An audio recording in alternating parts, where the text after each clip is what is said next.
Selamat datang teman-teman di podcast Go Impact, Investing with Purpose. Terima kasih telah bergabung kembali dengan kami. Podcast Go Impact Investing with Purpose ini adalah suatu proyek yang dari hati. Karena kami ini ingin mengajarkan teman-teman apa artinya untuk berinvestasi atau bahasa sehari-hari menabung, tapi juga ada purpose, yaitu ada tujuannya. Betul. Ya. Jadi episode kali ini sangat seru, jadi teman-teman pasti harus menyimak dengan baik. Saya Lusman Yunarto, host Anda. Dan saya Samantha Sisilo, co-host Anda. Nah, kenapa hari ini spesial nih, Sam? Nah, jadi Kak, kita tuh ada kedatangan satu guest yang dari luar negeri, Kak. Ini kita jarang-jarang ya Betul. mendatangkan sebuah guest atau seseorang guest yang dari luar negeri. Oke. Gitu. Dan yang aku dengar, beliau ini sudah melakukan banyak banget hal yang bisa memberikan inspirasi mungkin ya kepada penonton-penonton semua tentang how is it that we can go about doing things dengan purpose gitu. Yeah. Seperti yang tadi Kak Lusman bilang kan, Yeah. the whole podcast ini untuk highlight nih, kira-kiranya gimana sih cara kita berinvestasi, tapi melebihi daripada itu, gimana sih kita cara kita bekerja atau kita cara melakukan relationship sama orang yang actually memiliki purpose atau meaning gitu kan. Nice. Tapi karena orang ini dari luar negeri, Betul. jadi mungkin tidak bisa dalam bahasa Indonesia. Betul sekali. Jadi untuk teman-teman jangan khawatir, tentunya nanti akan ada subtitle, ada teks di bawah yang bisa membantu teman-teman mengerti apa yang disampaikan oleh beliau ini gitu ya. Tapi setuju sama Sam, kalau ini seru sekali karena beliau menang banyak award ternyata teman-teman untuk apa yang dikerjakan. Jadi tanpa panjang lebar, kita kenalkan segera, yaitu seorang Chris Annadorai. Welcome to the show, Chris. Thank you. Welcome. Yay. And welcome to Indonesia as well. Thank you. This is not your first time here, right? No, I've been to Indonesia many times as well. Right. Yes, Perfect. lovely country. Although the last time you were here, you said was 7 years ago? About 7 years ago. The last time in Wow. Jakarta was about 7 years ago, before COVID. So Many things have changed. I'm sure. bet. Yeah, I'm sure. bet. So Yes. yeah, it's great to be back here in Jakarta. Lovely. And welcome to the show. Thank you for being here. Thank you. Please, if you would, introduce yourself to our audience. Okay, Thank sure. you. So hi, I'm Chris Annadorai. I am a filmmaker, an impact strategist, an impact storyteller, and I like to look at how can we use stories and communications to change the world.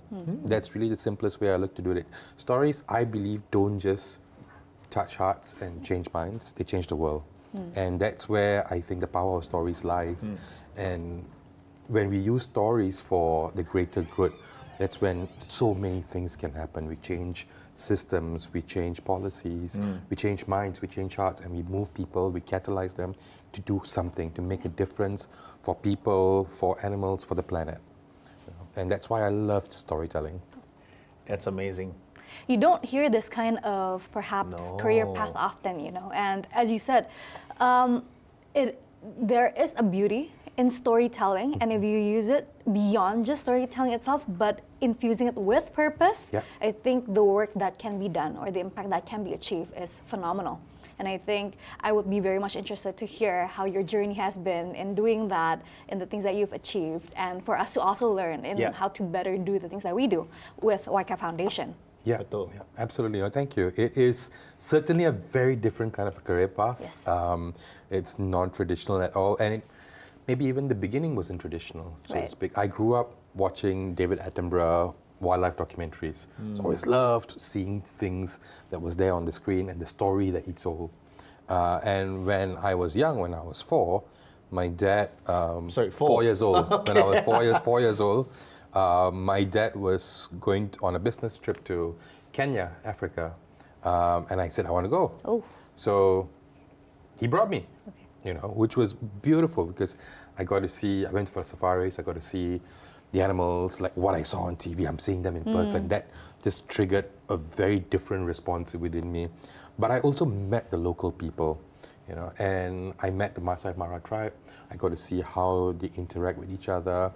I saw life in a different way. For a 4-year-old who came from Singapore, who had a comfortable, good life in Singapore, seeing a different way of life and how people were still trying to talk to us and communicate with us. Other kids, even though we didn't speak the same language, wanted to try and play. And there was still that shared humanity across. And that just planted the seed about appreciating people and appreciating the idea of stories.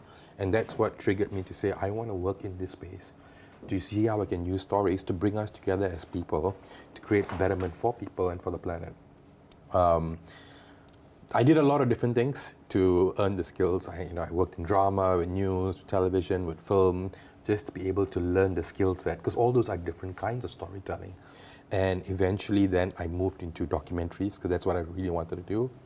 And then I moved into, but I always consider myself an impact storyteller, because I believe, like how it triggered me, that stories do something for people. Stories can do something.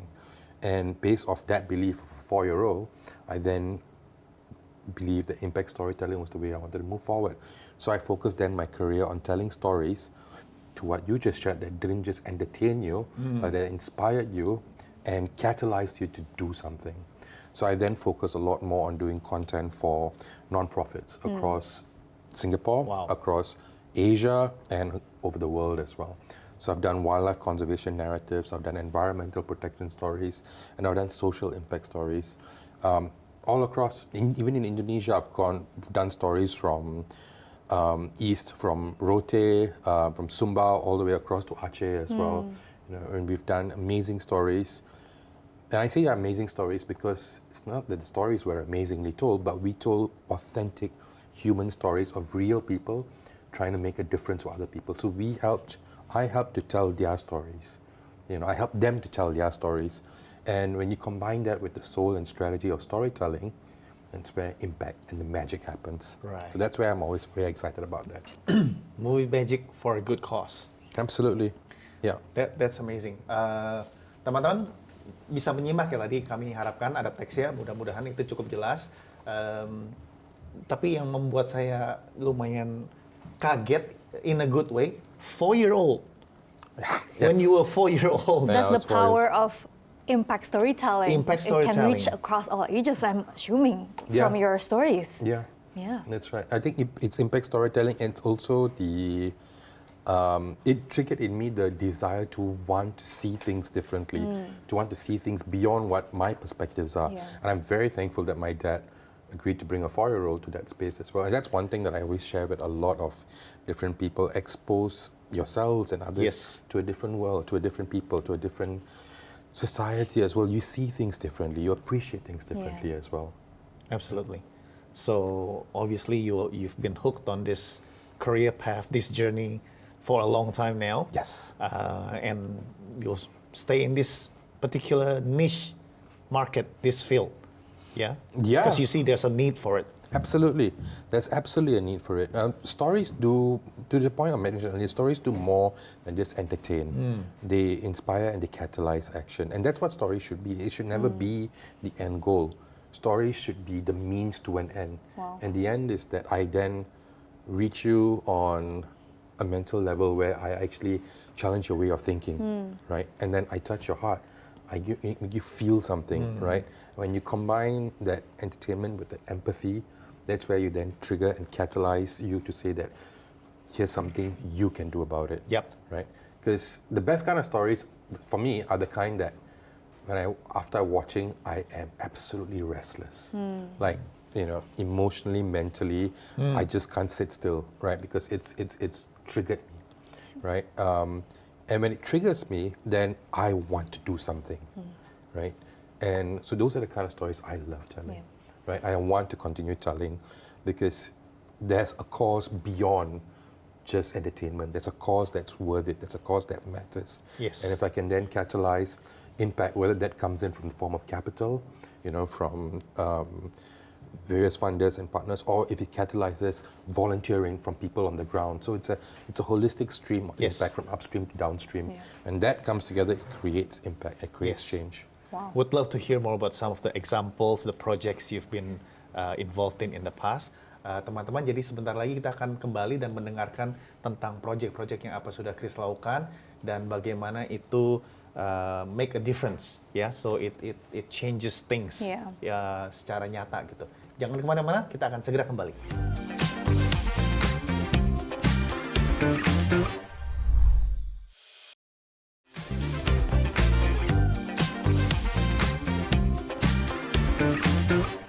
Balik lagi bersama Go Impact Podcast. Nah, teman-teman, hari ini kita lagi berbincang nih dengan narasumber spesial banget dari Singapura. Yuk kita langsung balik lagi ke diskusi tadi ya. Kak Lusman, what do you think about the things that we were talking about? Mr. Chris Annadorai dari Singapura, teman-teman, ini jadi sesuatu yang sangat menarik ya, karena tadi Chris sudah sempat mention impact storytelling. Nah, apa sih sebenarnya impact storytelling? Jadi kalau boleh saya bantu jelaskan sedikit, itu tuh kalau kita kan sering nonton film ya atau di TV atau di bioskop atau apapun, itu kan kebanyakan lebih buat sifatnya penghiburan, entertainment, betul. Setelahnya kita ya mungkin nggak merasa apa-apa kecuali ya happy karena udah nonton film yang bagus atau ada soundtracknya atau gimana. Kalau impact storytelling mirip begitu, tapi lebih nyentuh ke emotion. Karena itu nanti akan harapannya cerita ini dibuat atau story ini diceritakan supaya memiliki dampak yang nyata. Apakah itu perubahan dalam merubah policy sebuah negara, ataukah itu misalnya lebih memungkinkan mendapat air bersih di daerah-daerah yang terpencil gitu ya, atau salah satu proyek yang Chris pernah sudah menggarap dan ternyata award-winning project, which is to save the rhinos, badak yang kalau tanpa intervensi itu bisa menuju ke kepunahan, yaitu ada di Sumatera dan di Malaysia. Chris, I don't know how much of that you got, but if you can please tell us the wonderful story of your project with the Sumatran rhinos. Sure. So the Sumatran rhino, it's called the Sumatran rhino, but it's not just found in Sumatra. At one point in time, it was found across Southeast Asia. So Peninsular Malaysia, Borneo, both Malaysia and Indonesia, and obviously in Sumatra as well. But over time, the species were reducing in number, and this was due to a variety of factors. Poaching was one, but mostly was habitat loss. So you had loss of forest. And because you have loss of forest, there were a few rhinos remaining, and they couldn't find each other, so they couldn't mate. So when they couldn't mate, it resulted in less rhinos being born, more rhinos dying. Right. So that was the problem that was facing the species across Asia as well. By 10, 15 years ago, there were no more rhinos in Peninsular Malaysia. The remaining population was mostly in Sumatra, in Waikambas and up in Gunung Nusa, and in parts of Borneo, Kalimantan, as well as in only one place in Malaysia, Sabah. So the story that we came in when I discovered about this story was about the rhino population in Sabah. Malaysians didn't even know that they had rhinos in their country. They didn't know. They didn't know. So when I was talking to the NGO there, they shared that they are facing a critical race against time. They had one male rhino in captivity, and it was about trying to find a mate for him so that they could breed the rhinos. The ultimate goal was to have enough rhinos so they can release them back into the wild. And they wanted to do everything they could to try and save the species. So they wanted to try and find them in the wild. They wanted to try and do science-based conservation. Wanted to try and work with international collaborations, work with Indonesia as well. So the story, but the main thing I wanted to do was find a mate for this male. So they went out into the forest of Borneo to try and find a mate, to try and find all the remaining rhinos. They ended up only finding one in the end. Female? Yes. It's Yes, a she romance was. story. It's part a romance story. It's story. part romance. It's part adventure. It's part tragedy. It's a very dramatic story, you know, and it was a story that was told about what happens when we leave things too late, and what do we need to do when we're that close to the end. How do we then try and make a difference? So this was the story we try and tell. So it was from the point of view of the Malaysian conservation, but it involved very much the work and the things that are being done here in Indonesia. So I spent time with Yabi over at YCAB as well. We saw the work that they were doing, and we were trying to see what could be done in terms of collaboration between, you know, the various NGOs, ultimately to try and protect the species. You know, I won't give away what the story was, even though it was some time back. Y'all can watch the story. What year was this, sorry? This came out, I believe it was 10 years ago, actually. Okay. Yeah, so it was 10 years ago that this came 2016. out. Yeah, it was 2016 when it came out. And We did this, and National Geographic came on board because they saw the story that was unfolding. And I think this ended up being one of the very first few Malaysian, because the story was in Malaysia, we produced it in Malaysia. It's one of the first few Malaysian wildlife documentaries to air globally on National Geographic Wild as well. And there was a lot of traction that happened as a result of it. This was one of my big first passion projects in working on this wildlife, not just a wildlife film, but a wildlife conservation film. Again, for me, it was not just about, while I grew up watching and loving the David Attenborough films, I wanted to do things in a way that made that difference. So that's why I said, I can't just do a wildlife film, I have to do a wildlife conservation film. I have to bring the impact back to the program at hand as well. So I ended up partnering with National Geographic to do this project, and National Geographic were extremely wonderful in this, and they went beyond just putting a show, a story out there as well. They came in and they even did a call to action video, which I have never seen before on a National Geographic channel. They did a call to action video because I was pushing them. They were also saying, let's push internally, try and make this happen. A call to action video asking for donations as well to the NGO, right? Which is brilliant. That absolutely not just raised awareness, but it brought funding in. I also saw that the NGO were challenged in terms of communications. So I ended up being the communications manager. I looked holistically at how can we use communications to bring them the support they need, bring them the funds they need. We ended up creating an entire portfolio of content for them online. We ended up raising engagement by 800%. We brought in we brought in a lot of funding as well. We organized fundraiser screenings where I'm very humbled and thankful we had Dr. Jane Goodall come to be a guest of honor at that screening as well. So with that came not just the support, but the awareness, and with that awareness, we brought more funding in to come in and help support that as well. Yes. And ultimately, one of the things that happened as a result of this, by all the different conversations, we brought the world's foremost rhino scientists into the same room to show them what was going on. And there was really strong conversation that was unfolding in there as well. And through that, one of the things that ended up eventually catalyzing was a global formation, a global coalition of organizations coming together to protect the Sumatran rhino. And it's called Sumatran Rhino Rescue. So it's a partnership between Indonesian government, YCAB, National Geographic, WWF, and a few other international partners.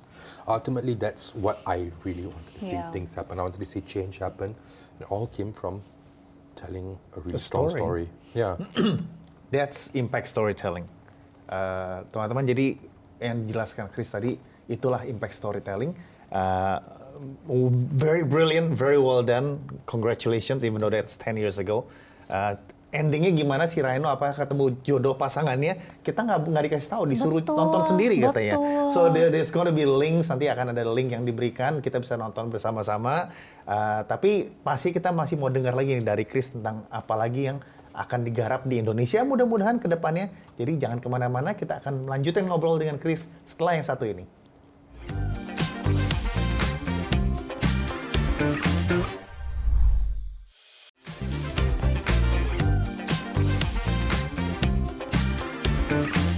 Teman-teman, kembali lagi di podcast Go Impact Investing with Purpose.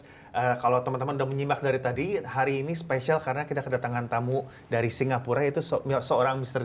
Chris Annadorai, Impact Storyteller yang tadi udah kita jelaskan sebelum break tadi itu. Nah, Chris, we want to continue chatting with you. Obviously, we've heard about the wonderful work you've done with the Sumatran rhinos. That was 10 years ago. Please make sure teman-teman kita nonton dokumentari oleh Chris itu yang di collaborate with Nat Geo ya, National Geographic. Itu keren sekali. But we want to hear what have you been up to now, and what projects do you have in the near future, hopefully in Indonesia. Yeah, no, thank you. The Rhino was great as a passion project. It's what got me into the space of impact storytelling. At that point in time, there wasn't a pathway or a clear understanding of what impact storytelling was. So a lot of things involved me figuring it out, trying it out, making mistakes, learning from them, getting better, creating that impact. And that eventually got me to really focusing on impact storytelling and driving it forward over the past decade and a bit. I have recently been the head of content for a digital storytelling platform of impact storytelling called Our Better World. Wow. And what we've been doing, this project was under the Singapore International Foundation, and what we've been doing is focusing on telling short form impact stories of non-profits and social enterprises across Asia. Right? Our whole goal was to see how we can use stories to bring impact to the people who are making change on the ground. And we've done stories from Indonesia, Singapore, Malaysia, across Indochina, Thailand, Myanmar, Vietnam, Cambodia, Laos, Philippines, all the way through to India as well. So a variety of regions, a variety of countries, and with them comes a variety of causes. There are many causes that there's a need for us to make a difference in. So we've done stories from people with disabilities, we've done stories of women empowerment, educating young children, marginalized communities, indigenous communities, wildlife, environment, the whole gamut, that we've covered as well. And in the time that I've been there, we've done over 1,000 stories. Over the past decade, 1,000 stories. 1,000 lebih. Yeah, we've done 1,000. We've done 1,000 stories of nonprofits across the region, and we've got over 160 million views of people have watched these stories as well, which is brilliant. But beyond the views, right, which helps to raise awareness, but my intent is always how do we translate awareness into action? Yes. Right? And we've had a great team where we've come together to actually trigger that, to catalyze that. It doesn't happen by accident, it happens by design and by intentionality. So the soul of storytelling comes in with the strategy of impact. How do you then bring these two together? So when we did that, we, beyond the 1,000 stories, beyond the 160 million views, we raised engagement over 250%, and we catalyzed over 1.6 million actions in favor and in support. Wow. Individual actions, individual people taking one action taken, one. And so it's over 1.6 million actions in support of the NGOs, whether you're coming in to volunteer or to donate or to buy a particular product that a marginalized community has created as well. Those are the kind of impact that we see on the ground as well. So we've done this across, and we've done stories in Indonesia as well. Indonesia's a huge country. There's so many people and causes and stories as well. So we've done stories of children education from Flores and Sumba in that space, across to a story of people with disabilities in Jogja, and we've done ecotourism over at Gunung Lusa as well. One of the stories that I did that I really appreciated, because we wanted to do something different that year, we did 360 video story, which was we had to wear virtual VR headset. Yes. Okay. So it's a story that I directed, and we wanted to do something where we wanted to tell a story about this organization called DIFA in Jogja. It was created by this gentleman called Patriono, and he had polio when he was a kid. So he's lost full use of his legs, so he's walking on crutches. But it's hard for him to get around Jogja because it's hard when you're disabled. So he came up with this idea of, why not create a motorcycle transportation system for people with disabilities. So his system was, he had motorbikes which were retrofitted with wheelchair-friendly side carriages. So we told that story, but we did it with VR, so you could almost put yourself in the shoes of someone like that. I love that story. Tetapi yang Chris lakukan ini, and this is the beauty of impact storytelling. It's beyond just storytelling. It's all these things combined to get a desired product. Tapi mungkin with that, Chris, as we are coming to a close, for those at home watching this who are inspired by your story and wants to get into the field but they don't really know how, or what message of inspiration or tips and tricks would you provide to them? I think one of the things I would ask you when you're thinking about impact storytelling is, when you're telling the story, you do need to kind of explain just a little bit about what is the story, what's unfolding, but where you can spend more time trying to understand the why. when you understand the intentions and the why of someone is, so usually when you're telling an impact story, there's someone who's on a mission, who's trying to do something, right? Whether it's Triano trying to make a difference for people with disabilities, or YCAB coming in to try and support mothers and education, in that space as well. Knowing the what is important, but really knowing the why is where the heart is of the story. And you want to reach people on an emotional level Absolutely. as well. Telling people what are the facts. Facts don't move people. You give them enough. Don't give them all the facts. Give them enough to understand, but give them a lot of reason to care. Fantastic. Wow. Yeah. Super. Amazing. Chris, all the power to you. Thank you. We hope to hear a lot of good stories and success from you in the very near future. Thank you. Hopefully ada sedikit bocoran nih teman-teman, kemungkinan Chris akan ada project di Indonesia, di Jakarta bersama yayasan tercinta kami ini. If you want to watch the stuff that we've been doing about social impact and our better world, you can just go online. YouTube? Just go to YouTube. Okay, Yeah, good. just go to YouTube. You want to see some of the other shows that I've done, I've got my website, chrisannadorai.com. You can watch the stories there as well. Oke teman-teman, demikianlah berakhir episode Go Impact hari ini bersama Chris Annadorai. Kami yakin teman-teman pasti menikmati episode ini seperti kami juga, sangat bermanfaat dan touching ya, heartwarming karena ini sesuatu yang penting. Pasti nantikan episode berikutnya Go Impact, kami datangkan juga narasumber dan tamu-tamu lain yang tidak kalah menariknya, dan itu akan tayang di Smile TV dan juga di YouTube channelnya YCAB Foundation. Baik, sampai jumpa di episode berikutnya. Stay safe, see you next time.